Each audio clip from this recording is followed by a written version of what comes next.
সবাইকে AP cooking চ্যানেলে অনেক অনেক স্বাগত জানাই।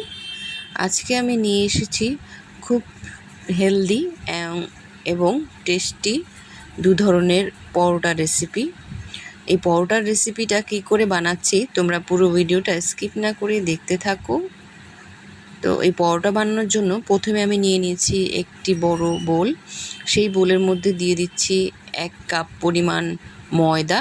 তোমরা চাইলে এখানে ময়দার পরিবর্তে আটাও ব্যবহার করতে পারো বা আটা ময়দা দিয়েও একসঙ্গে মিশিয়ে ব্যবহার করতে পারো। তারপরে আমি দিয়ে দিলাম স্বাদ মতো লবণ। এরপরে আমি এর মধ্যে অ্যাড করে দিচ্ছি 1 টেবিল স্পুন চিনি। তোমরা যদি চিনিটা স্কিপ করতে চাও করতে পারো, তবে চিনিটা দিলে পরোটাটার স্বাদটা খুব ভালো হয়। এবার এই 3টে উপকরণ বেশ ভালো করে একটু চামচটা দিয়ে নেড়ে চেড়ে নিচ্ছি। এবার এর মধ্যে আমি অ্যাড করে দেব কিছু সবজি। এটা হলো গাজর গ্রেট করে রেখেছি, কিছু টমেটো কুচি, কিছু কাঁচা লঙ্কা কুচি এবং কিছু পেঁয়াজ কুচি। তো প্রথমে আমি দিয়ে দিচ্ছি গাজর, যে গ্রেট করে রেখেছিলাম সেই গাজর। এটি খুব সুস্বাদু এবং খুব হেলদি একটি খাবার। তোমরা যদি চাও যে বাচ্চাদের টিফিনে দেবে তাও দিতে পারো। এখানে দিয়ে দিচ্ছি আমি 3টের মতো লঙ্কা নিয়েছি, সেই লঙ্কা কুচি দিয়ে দিচ্ছি। তারপরে এখানে আমি এখন অ্যাড করে দিচ্ছি পেঁয়াজ কুচি। তারপরে আমি এখানে অ্যাড করে দেব এখন টমেটো কুচি। আর যে যেমন ঝাল খেতে পছন্দ করো সে অনুপাতে লঙ্কাটা অ্যাড করে নেবে। এই সমস্ত কিছু দিয়ে এবার আমি ভালো করে স্পুন দিয়ে একটু নেড়ে চেড়ে ভালো করে মিশিয়ে নেব। ভালো করে মিশিয়ে নেওয়া হয়ে গেলে আমি 1 কাপ জল নিয়েছি। এই জলটা আমি একবারে দেব না, আস্তে আস্তে অল্প অল্প করে দেব, তাতে ব্যাটারটা খুব ভালো হয়। এবং আস্তে আস্তে দিলে ব্যাটারের থিকনেসটা ভালো আসে না, তাই আমি অল্প অল্প করে জল অ্যাড করছি।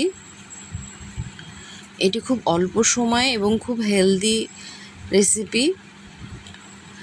তোমাদের কার কার আমার এই আজকের রেসিপিটি ভালো লাগে কমেন্টসে অবশ্যই জানাবে।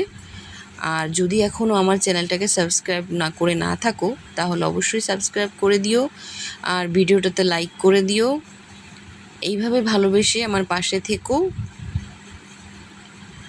এরকম করে ভালো করে এই চামচটা দিয়ে এইভাবে নাড়াচাড়া করে নেব, ভালো করে মিশিয়ে নেব যাতে এর মধ্যে কোনো দলা দলা না থাকে।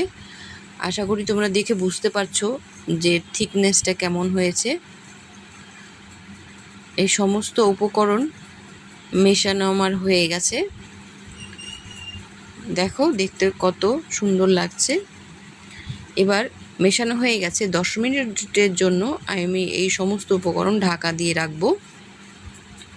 10 মিনিট পর ঢাকাটা খুলে আমি এর মধ্যে এখন অ্যাড করে দিচ্ছি বেকিং পাউডার। বেকিং পাউডার দিলে পরোটাগুলো খুব নরম হবে এবং খুব সফট হবে। তোমরা যদি চাও যে বেকিং পাউডার ব্যবহার করবে না তাতে স্কিপ করতে পারো। তো এবার ওদিকে ননস্টিক প্যান বসিয়ে দিয়েছি একটি এবং তেল দিয়ে দিয়েছি 1 টেবিল স্পুনের মতো। এই সময় হিটটা অবশ্যই হাই থাকবে। তেলটা যখন গরম হয়ে যাবে তখন হিটটা মিডিয়াম টু লো থাকবে। তো এর মধ্যে আমি দিয়ে দিচ্ছি সেই সমস্ত ব্যাটারগুলো পরোটা তৈরি করার জন্য। তোমরা চাইলে বড় করেও করতে পারো, আমি ছোট ছোট করেই করছি। এরকম করে আস্তে আস্তে চেপে চেপে হালকা হালকাভাবে দিতে হবে ব্যাটারগুলো। দেওয়ার পর ঢাকার প্রয়োজন নেই, এই সময় ফ্লেমটা অবশ্যই মিডিয়াম টু লো থাকবে। দিয়ে কিছুক্ষণ হয়ে যাওয়ার পরে উল্টে দেব।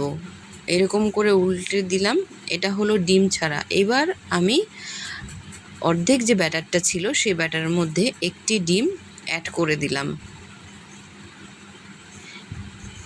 দিয়ে এবার ভালো করে ডিমটাকে ফেটিয়ে নেব সেই ব্যাটারের মধ্যে। দেখো এরকম করে ফেটিয়ে নিতে হবে। এটি স্কুলে বাচ্চারা একঘেয়েমি টিফিন খেতে চায় না, তখন এই ধরনের টিফিনও তোমরা তৈরি করে দিতে পারো। বাচ্চাদের জন্য এটি খুব স্বাস্থ্য, খুব হেলদিকর একটি খাবার। দিয়ে দিলাম। দিয়ে দেওয়ার পর 2-3 মিনিট লো ফ্লেমে হওয়ার পরে দেখবে পরোটা হয়ে যাবে। তারপরে এই পরোটাটাকে এবার আমি উল্টে নেব। এরকম করে দুপাশ উল্টে পাল্টে নিতে হবে। দেখো দেখতে কত সুন্দর লাগছে দেখতে। এরকম করে দুপাশ উল্টে নিয়েছি। তো এরকম করে আমি ডিম ছাড়া এবং ডিম দিয়ে দু রকমের পরোটা তৈরি করেছি। দেখো তোমাদেরকে দেখিয়ে দিলাম। এবার আমি তোমাদেরকে দেখিয়ে দেবো যে পরোটাগুলো কতটা সফট এবং নরম তুলতুলে হয়েছে। দেখো দেখতেও খুব লোভনীয় হয়েছে। আমি একটা পরোটা নিয়ে তোমাদের দেখিয়ে দিচ্ছি যে কতটা সফট হয়েছে। তো আমার চ্যানেলটাকে অবশ্যই সাবস্ক্রাইব করে দিও। আজকের জন্য এখানেই শেষ করছি।